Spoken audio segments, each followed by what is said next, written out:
Bueno, hola, les paso la clase de repaso grabada de nuevo, ¿sí? Para evitar los cortes y les paso las dos clases en una para que la tengan todo en un mismo video. Este es el ejercicio que vimos de capacitores, sí, había que determinar la tensión y la carga en el capacitor 1,4, pero para eso yo tengo que llegar a este circuito que estamos viendo en pantalla a partir de este circuito inicial que nos dan en el problema. Bien, entonces para este circuito primero lo que tengo que tener en cuenta es resolver desde la malla más chica hacia la malla más grande.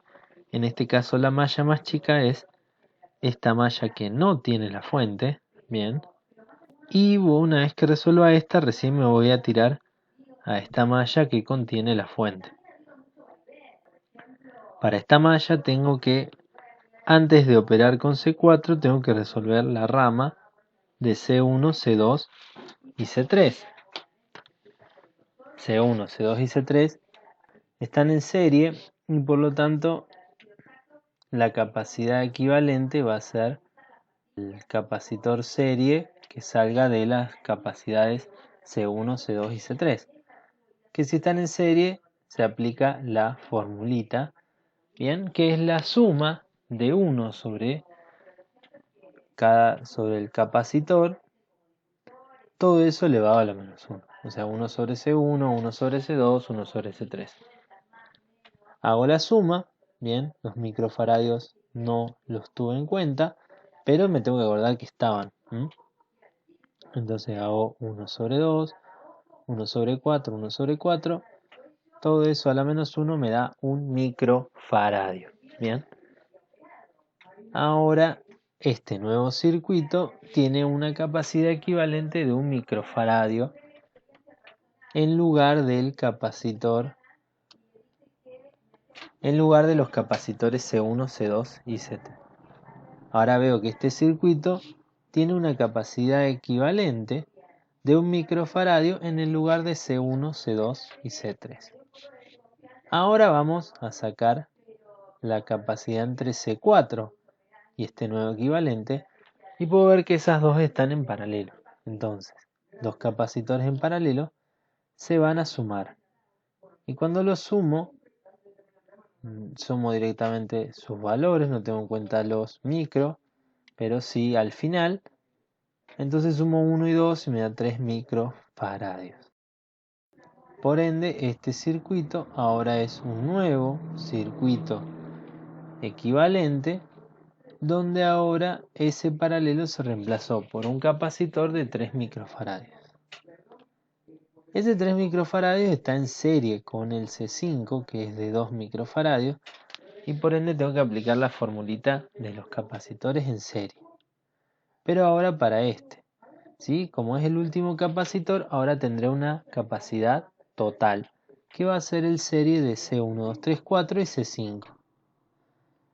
Hago las cuentas, 1 sobre 2 más 1 sobre 3 a la menos 1, eso me da 6 quintos microfaradios.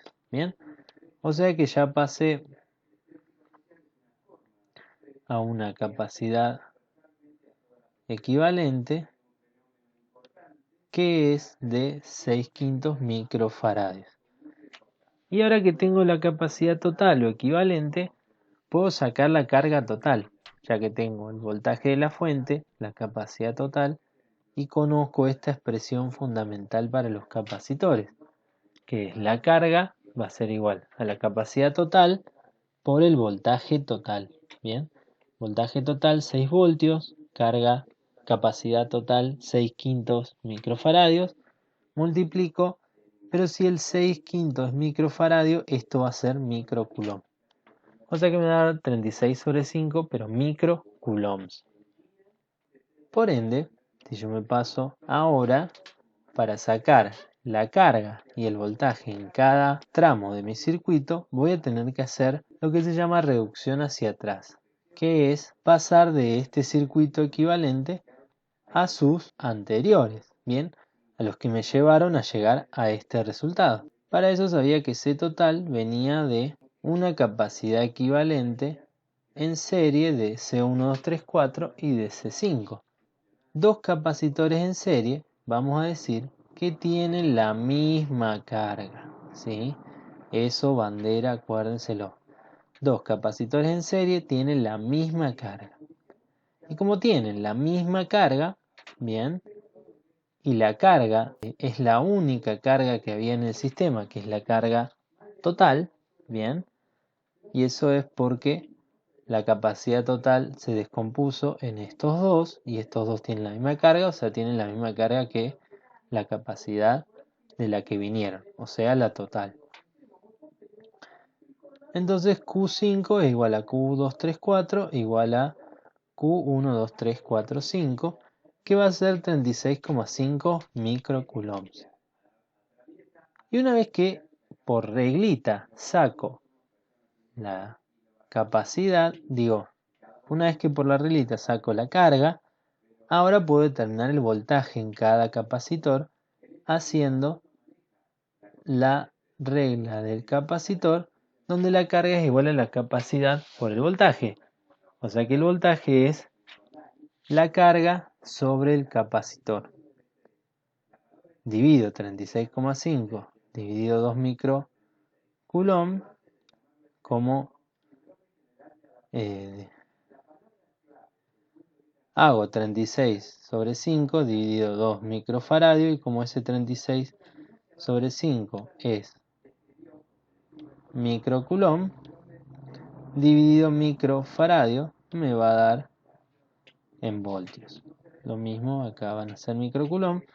El voltaje 1, 2, 3, 4 va a ser 36 sobre 5 microcoulomb dividido 3 microfaradios. El resultado es 2,4 voltios. Y si se fijan, si la fuente es de 6 voltios, esos 6 tienen que caer en el capacitor de 3 microfaradios y en el de 2 microfaradios. O sea que entre los dos tienen que sumar 6 voltios. Y 3,6 más 2,4 me da 6 voltios. Ahora vamos al paso anterior, donde ahora tengo que ese capacitor de 3 microfaradios se transformó en uno de 1 microfaradio y en uno de 2 microfaradios, que estaban en paralelo. Como estaban en paralelo, vamos a decir que tienen el mismo voltaje. Bien, esto corresponde al problema anterior.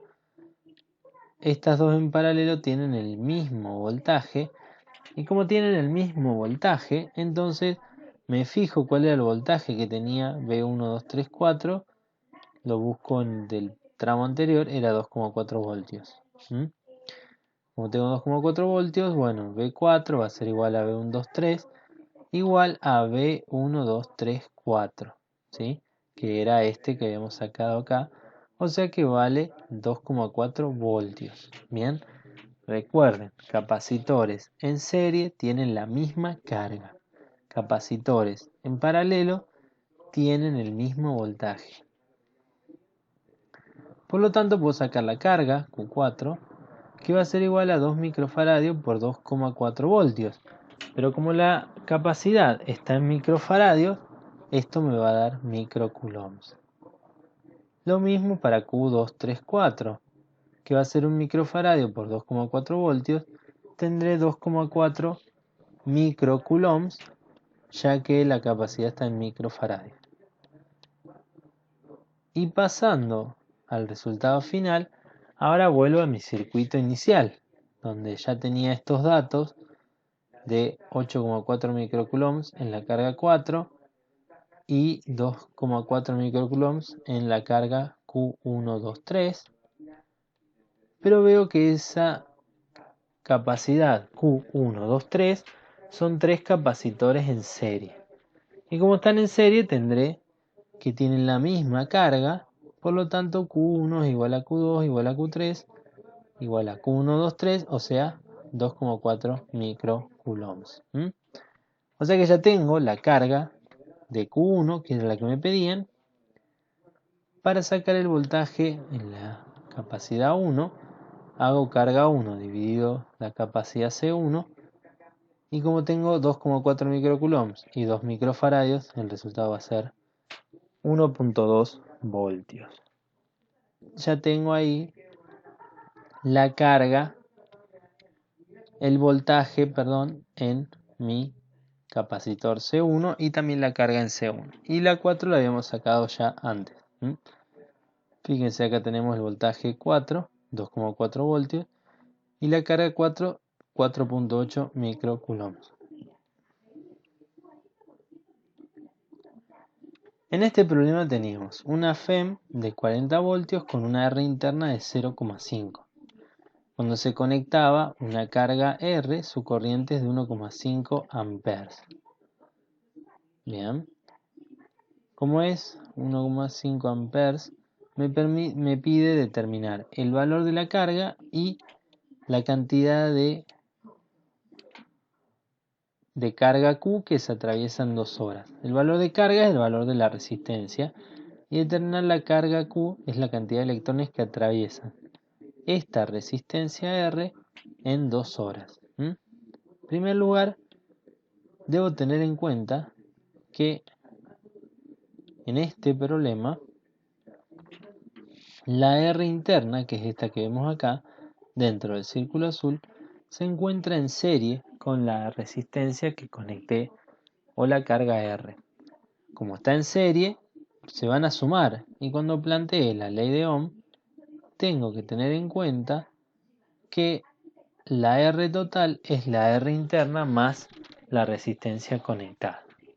Por lo tanto, la corriente es igual al voltaje dividido la resistencia total, R interna más R. Reemplazo los datos, tengo voltaje 40 voltios, corriente 1,5 amperes, la R interna 0,5 ohms, y tengo que despejar la R. O sea que pasa el denominador 0,5 más R. Multiplicando, me queda 1,5 por ese denominador. Distribuyo 0,75 más 1,5 R. Pasa restando el 0,75 y cuando divido el 1,5 tengo que la R es de 26,2 ohms. Ahora, para determinar el valor de carga tendré que hacer la integral. La integral de la corriente que fluye en función del tiempo. Pero, como en esta integral la corriente es constante, sale de la integral y me queda la integral del diferencial t, que es t. Bien, por lo tanto podría expresarse esto en su fórmula más coloquial como la carga igual a la corriente que fluye por unidad de tiempo. O sea que si tengo una corriente, multiplico por el tiempo en segundos que está fluyendo y tendré el valor de la carga, ya que la corriente es diferencial de carga sobre diferencial de tiempo, o la cantidad de carga que pasa por unidad de tiempo. El tiempo tiene que estar en segundos, o sea que 2 horas son 3.600 segundos por hora, a 2 horas son 7.200.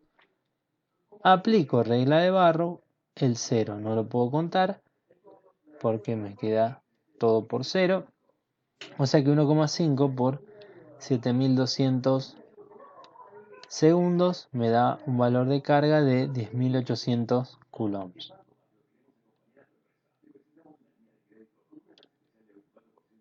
En este problema tengo un alambre de cobre que tiene un diámetro de 0,006 metros y circula una corriente cuya densidad es de 2000 amperes sobre metro cuadrado y tiene una diferencia de potencial de 10 voltios.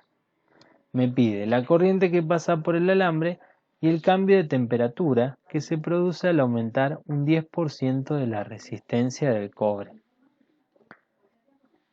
Primero vamos a ver que esta densidad, por sus unidades y por su expresión, podría decir que la densidad de corriente es igual a la corriente dividido el área, o la superficie de la sección atravesada. Donde ya tengo la densidad J, que es 2000 amperes sobre metro cuadrado, y tengo el área del alambre, ya que tengo su diámetro. Y el área va a ser pi por radio al cuadrado. Despejo de esa expresión mi corriente, pasando pi y el 0,003 al cuadrado. Y cuando hago la multiplicación me queda una corriente de 0,06 amperes. Ahora bien, para determinar el cambio de temperatura, tengo como fórmula bandera el cambio de resistividad de un material en función de la temperatura. Pero, si la longitud y el diámetro del cable se mantienen constantes, esta fórmula también se aplica para la resistencia del material. Bien, si no hagan la prueba y reemplacen la resistividad por lo que vale, ya que R es igual a la resistividad por la longitud sobre el área, despejen la resistividad y van a ver que si la longitud y el área no cambian, en la fórmula les va a quedar la misma expresión, pero en función de la resistencia de la pieza tomada. Ahora bien, vamos al siguiente paso. Como me dice que la resistencia aumenta un 10%, esta R, bien, es la R inicial más el 10% de la R inicial. O sea, en total tenemos un 110% de la resistencia R0. ¿Sí? Porque tengo la inicial más el 10% de esa inicial. Puedo ver que R0 es común en las dos, por lo tanto no la necesitaba, ya que cuando saque factor común se me van a cancelar. Veo que los unos también se pueden cancelar y tengo que 1 sobre 10 me da 0,1 y tengo el coeficiente de dilatación térmico que es 4,2 por 10 a la menos 3. Pasa dividiendo y tengo que el delta T es de 23,8 grados centígrados. En este siguiente problema, ahora es un problema de circuitos RC, que combinan resistencia y capacitores. Determinamos la primera parte únicamente, que fue determinar para qué tiempo el voltaje en mi resistencia es de 4 voltios, dejando para ustedes determinar dejando para ustedes determinar cuándo se alcanza el 65% de su carga, es decir, cuando el B de carga es igual al 65% o al 65 sobre 100 del voltaje de fuente. Si yo veo el problema de mallas planteado aquí, el voltaje en R debe ser de 4 voltios y si el voltaje de fuente es de 10 voltios, viendo este problema, si el voltaje en R es de 4 voltios y sabiendo que mi fuente entrega 10 voltios, deben caer en mi capacitor los 6 voltios restantes, ya que todo el voltaje de la fuente cae tanto en la resistencia como en el capacitor y entre las dos deben sumar los 10 voltios. Por lo tanto, tendré que en este voltaje de carga, el voltaje final es de 6 voltios, y eso es igual a mi voltaje de fuente, que son 10 voltios, por 1 menos E a la menos T sobre el tau, que el tau es una constante de mi circuito, ¿sí? Es la resistencia total por la capacidad total, o sea, son estos 10.000 ohms, que es un kilo ohm, por 10 a la menos 4 microfaradios, que responde 10 a la menos 4, faradios, que responde a los 100 microfaradios. Multiplico y el tau es de 0,1. Bien, teniendo entonces que reemplazando el tau por 0,1 y los valores de voltaje final y de fuente, intento despejar. El 10 pasa dividiendo. Ahora el 1 que está sumando va a pasar restando, pero me queda este menos C y 6 sobre 10 menos 1 me va a dar menos 4 sobre 10. O sea, lo que va a ocurrir acá es que va a ser 6 sobre 10 menos 1 me va a dar menos 4. Y acá también me va a dar menos 4. Me va a dar menos E, perdón. Entonces, como los dos tienen signos negativos, se me cancelan. Y me quedan positivos los dos.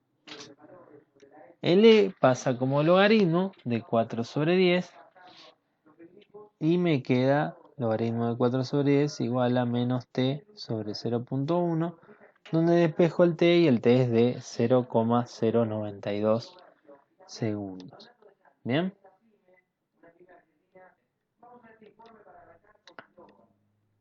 Ahora un problema de Kirchhoff, uno de los que más han sido problemáticos en este curso y los que más suelen tener dudas. ¿Bien? El problema de Kirchhoff plantea lo siguiente. Me permite determinar los valores de la corriente IA, IB e IC. ¿Sí? Y para eso vamos a usar las tres leyes de Kirchhoff. Vamos a usar las dos leyes de Kirchhoff aplicando tres ecuaciones, ya que las corrientes, que son mis incógnitas, son tres y por lo tanto me obligan a plantear tres ecuaciones para tres incógnitas. Primero voy a tener que definir cómo son los sentidos de las corrientes en mis mallas. Veo por la polaridad de mi fuente que la corriente va a salir por este lado positivo, va a atravesar R3, R1 y va a atravesar R4 en este sentido de circulación y luego va a entrar a la fuente. Por lo tanto, voy a considerar positiva la corriente IA para ese problema. Entonces en mi malla 1 tendré que la fuente 1 es la que emite tensión y mientras que las tres resistencias R3, R1 y R4 la van a recibir.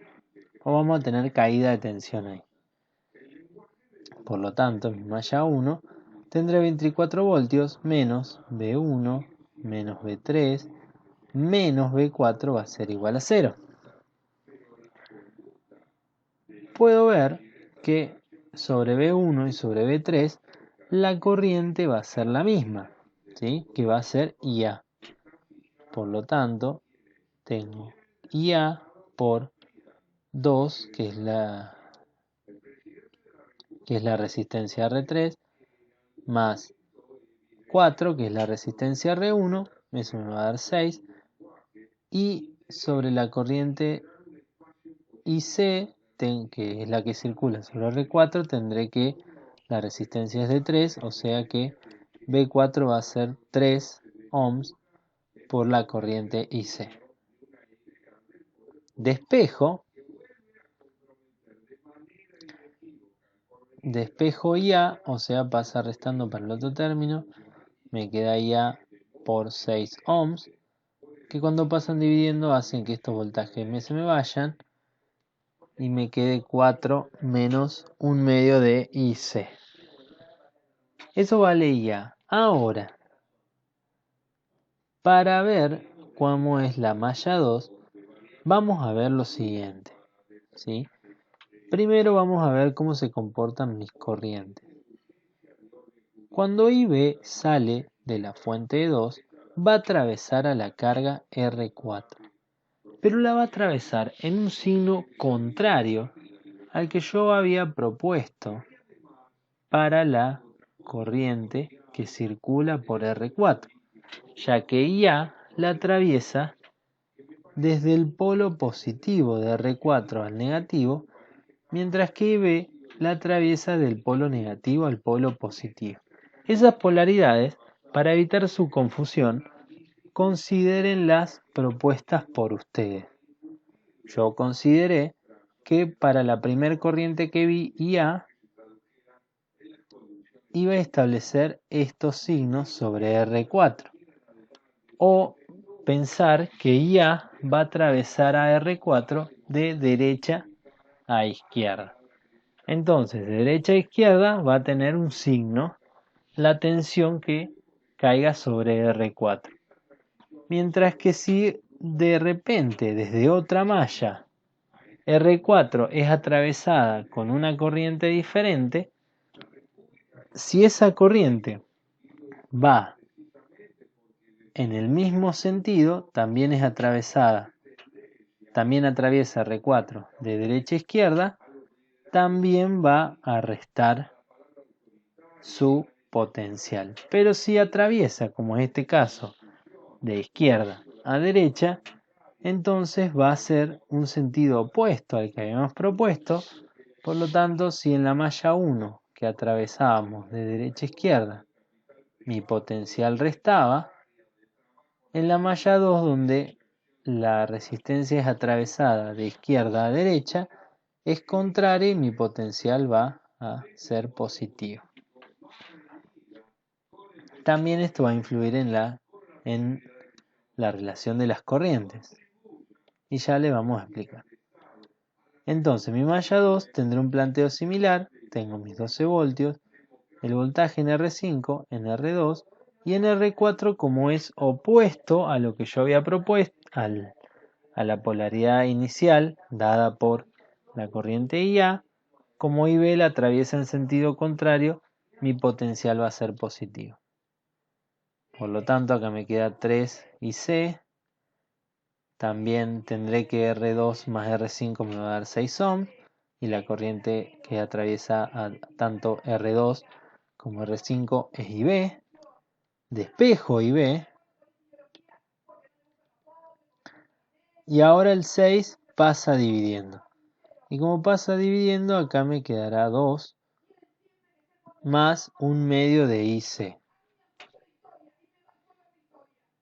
Y ahora, una vez que ya tengo una expresión para IA, una expresión para IB, vamos a ir al tema del nodo. En este nodo, que es este punto violeta que estoy planteando acá, yo tengo que IA va a entrar y las corrientes que salen de ese nodo son IC e IB. Pero este IC es una mezcla entre la corriente IA y la corriente IB porque ambas corrientes circulan sobre la resistencia I4 produciéndome que la IC tenga cierta relación con ambas corrientes. Y esa relación va a ser la siguiente. IC se va a componer de la corriente IA e IB. Si las corrientes atraviesan a IC desde el mismo sentido, o sea, las dos de izquierda a derecha o las dos de derecha a izquierda, entonces se van a sumar y por lo tanto IC va a ser igual a la suma de IA más IB. Si las corrientes atraviesan a R4 en sentidos diferentes, entonces las corrientes sobre IC se van a restar. Por lo tanto, IC sería igual a IA menos IB. Y ahí es donde ustedes me preguntan, ¿cómo sé entonces si mi corriente IC es IA menos IB o IB menos IA? Y eso es difícil o poco probable determinarlo siempre con exactitud. Y es por eso que uno propone una circulación inicialmente y en base a eso determina cómo queda la carga, cómo queda la corriente IC. Si la corriente IC me da negativa, quiere decir que la circulación de corrientes propuestas no era esa, sino que era exactamente al revés. Bien, por lo tanto vamos a establecer en los nodos, donde tengo que este nodo tiene a las corrientes que entran y salen de él, como IA, IB e IC, esa relación. IA circulando de derecha a izquierda la consideramos positiva, mientras que IB, como atraviesa a la carga R4 en sentido contrario, se va a restar y va a ser negativa. Por lo tanto, IC es IA menos IB. Conozco el valor de IA, conozco el valor de IB. Reemplazo únicamente en donde está IA su valor 4 menos 1 medio IC. Reemplazo en IB su valor 2 más 1 medio IC. Me queda una ecuación donde solamente tengo IC. Despejo, distribuyendo el menos, realizando la resta 4 menos 2, agrupando las dos mitades de IC, quedándome menos un IC. Cuando ese menos 1 pasa sumando, me queda 2 IC, 4 menos 2 me da 2, y cuando el 2 divide, me queda que la corriente IC es de 1 ampere.